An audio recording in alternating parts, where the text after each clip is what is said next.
कहानी है रामपुर गांव की, जहां के मर्द महिलाओं को हमेशा नीचा दिखाने की कोशिश में रहते। अरे अभी तक खाना नहीं आया, क्या मुझे एक और शादी करने की जरूरत है? नहीं जी नहीं, ऐसा मत करना, वरना मैं कहाँ जाऊंगी। खाना लेकर मैं अभी आई जी। गांव की पंचायत में भी फैसले हमेशा औरतों के खिलाफ ही रहते। मैं जो फैसला सुनाता हूँ वो भगवान की आज्ञा होती है। इस लड़के ने अपने मन से शादी करके अच्छा नहीं किया। लड़के को घर भेज दो और इसकी शादी इसकी जाति की किसी लड़के से करवा दो, लेकिन ये लड़की, इसे तो गांव के बाहर निकाल दो। नहीं नहीं जमींदार साहब, ये क्या बोल रहे हैं? ऐसा नहीं हो सकता। मेरी बेटी मासूम है, इसे अच्छे बुरे की समझ नहीं है। अरे कहाँ जाएगी ये बेचारी? कहाँ जाएगी? इतनी चिंता है तो पूरे परिवार का गांव निकाला कर देते हैं। बेचारे पूरे बसे बसाए परिवार को गांव छोड़ना पड़ता है। चाहे जो हो, अगर बेटियों को कंट्रोल नहीं कर सकते तो गांव में रहने का कोई मतलब नहीं है। यहाँ औरतों को दब कर रहना होगा। कोई भी अपने हिसाब से कुछ नहीं कर सकता, सब ईश्वर की मर्जी से ही होगा। तभी गांव का एक आदमी दौड़ा दौड़ा आता है।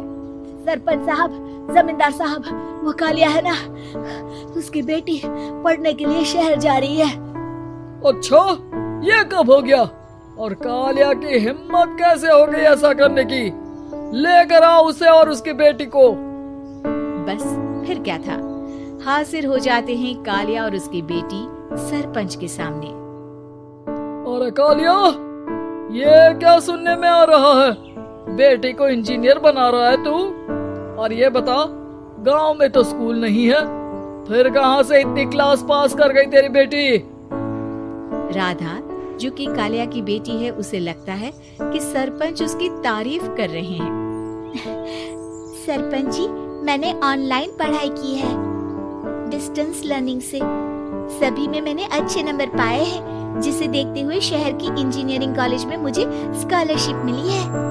वाह जी वाह, क्या होती है ये? पहले तो ये बताओ, फिर आगे की बात करते हैं। पूरा गांव राधा की बात सुन रहा था और राधा बोलती जा रही थी। तो ऐसे मैं फ्री में एक अच्छी शिक्षा लेकर गांव में जो कुछ परेशानियां हैं, जैसे बिजली, पानी और इंटरनेट जैसी समस्याओं के लिए काम करूंगी। मैं गांव को शहर से जोड़ने के लिए पुल का निर्माण करवाने का प्रस्ताव रखूंगी। मुझे पूरी उम्मीद है कि जल्द ही हमारा गांव भी तरक्की की राह पर चल पड़ेगा। राधा की बात सुनकर सारे गांव वाले ताली बजाने लगते हैं। सरपंच को समझ नहीं आता कि वो क्या करे। चुप रह नादान लड़की, गांव के खिलाफ जाने के लिए तुझे गांव से बेदखल कर दिया जाएगा, वो भी पूरे परिवार के साथ। और हाँ, अगर ठीक से गांव में रहना चाहती है तो ये पढ़ाई लिखाई छोड़ दे। हम तेरे लिए गांव का कोई होनहार लड़का देखेंगे। तभी गांव का एक आदमी बोल पड़ता है। अरे नहीं नहीं सरपंच जी, राधा बिटिया जो बता रही है, अगर वैसा हो जाए तो हम लोगों को पैसा कमाने के लिए बाहर नहीं जाना पड़ेगा। हाँ जी, और ना ही कोसों दूर पानी के लिए भटकना पड़ेगा। हमारे बच्चे भी अच्छी पढ़ाई कर सकेंगे और आगे बढ़ेंगे, ना कि हमारी तरह खेती करते बैठेंगे। क्यों गांव वालों, राधा बिटिया का साथ देना चाहिए ना। सरपंच देखता है कि गांव राधा के साथ है तो वो चुप हो जाता है। वो घर आकर अपने सलाहकार से बात करता है, जो बहुत ही चालाक किस्म का इंसान होता है। अरे सरपंच साहब, आपको बहुत ही होशियारी से काम लेना पड़ेगा। एक बार गांव तरक्की कर गया, यहाँ के बालक पढ़ लिए तो कोई ना पूछेगा आपको। और फिर ये जो बेटा और बेटी है ना आपके, इनको भी आम लोगों की तरह ही जीवन जीना होगा। हाँ, लेकिन करे तो क्या करे? वो ना आप मुझ पर छोड़ दीजिए, बस मैं जैसा बोलूं करते जाइए। अगले रोज सुबह जब गांव वाले सोकर उठते हैं तो राधा के घर के बाहर और साथ ही वो लोग जिन्होंने राधा का सपोर्ट किया था, उनके घर के आगे लाल रंग से कल आऊंगी लिखा होता है। कल आऊंगी, यह क्या होता है? अरे यह तो खून से लिखा है, लगता है कोई भूत प्रेत या चुड़ैल का साया है। चलो सरपंच जी के पास चलते हैं। सभी सरपंच के पास जाकर उसे सारी बात बताते हैं। और ये तो बड़ी मुश्किल की बात है। चलो मैं एक बाबा को जानता हूँ, उन्हें बुला लेता हूँ।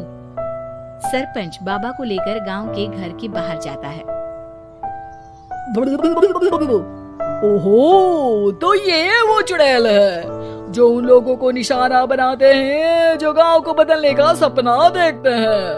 वो गांव को ऐसे ही संपन्न देखना चाहती है। वो नहीं चाहती कि कोई बाहरी यहाँ का कायाकल्प करे। क्या तुम लोगों में से किसी ने गांव को बदलने की सोच रखी है? तभी राधा की माँ रोते रोते आती है। मेरी राधा घर से गायब हो गई है। अरे कोई तो बचाओ, मेरी बच्ची कहाँ गई?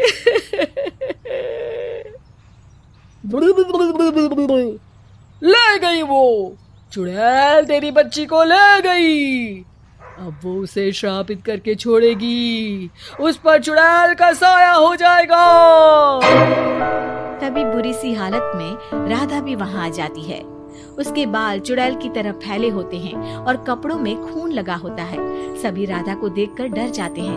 माँ, पता नहीं मुझे कौन उठा कर ले गया था। अरे दूर हो जा चुड़ैल, अब हम लोग इस गांव में नहीं रुकेंगे। अरे कैसे बातें कर रहे हैं आप? कल तो आप मेरे भरोसे गांव का हुलिया बदलने, अपने बच्चों को पढ़ाने और तरक्की उन्नति की बात कर रहे थे, तो आज क्या हो गया आपको? ये फिर तुम लोगों को बहकाएगी। ये चुड़ैल गांव में आ चुकी है, ऐसे ही ये तुम्हारे घर के बच्चों को भी ले जाएगी। गांव वाले राधा को गांव से बाहर निकाल देते हैं। उसके माँ बाप रोते रहते हैं, लेकिन गांव वाले नहीं मानते।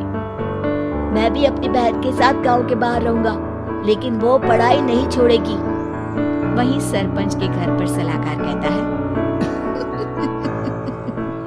देखा, सांप भी मर गया और लाठी भी नहीं टूटी। लेकिन अगले ही दिन सरपंच के घर के बाहर भी वही शब्द लिखे होते हैं। और फिर सरपंच की बीवी कहती है, हमारी बेटी को किसी ने अगवा कर लिया है। तभी राधा का भाई वहाँ आ जाता है। अरे गांव वालों, मैंने सरपंच जी की बेटी को देखा था। वो चुड़ैल उसे उठाकर ले जा रही थी। अरे क्या मजाक कर रहे हो? नहीं नहीं सरपंच जी, आप नहीं जानते।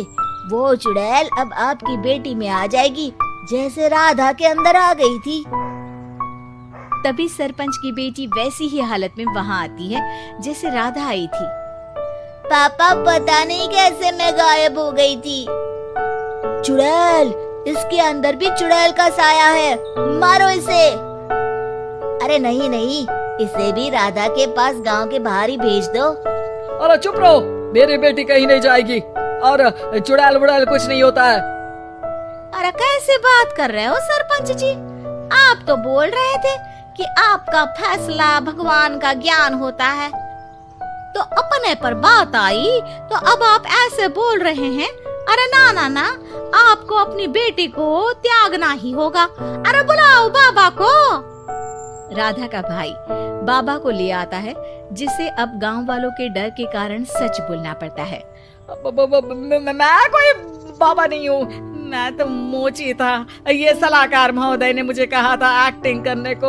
अब वो मुझे पैसे देने वाले हैं। अब मुझे माफ कर दो। गलती हो गई, मुझे माफ कर दो। तभी वहाँ राधा आ जाती है। देखा सरपंच जी, जब गांव के बच्चे साक्षर होंगे तो आप जैसे लोगों की चालाकी नहीं चलेगी।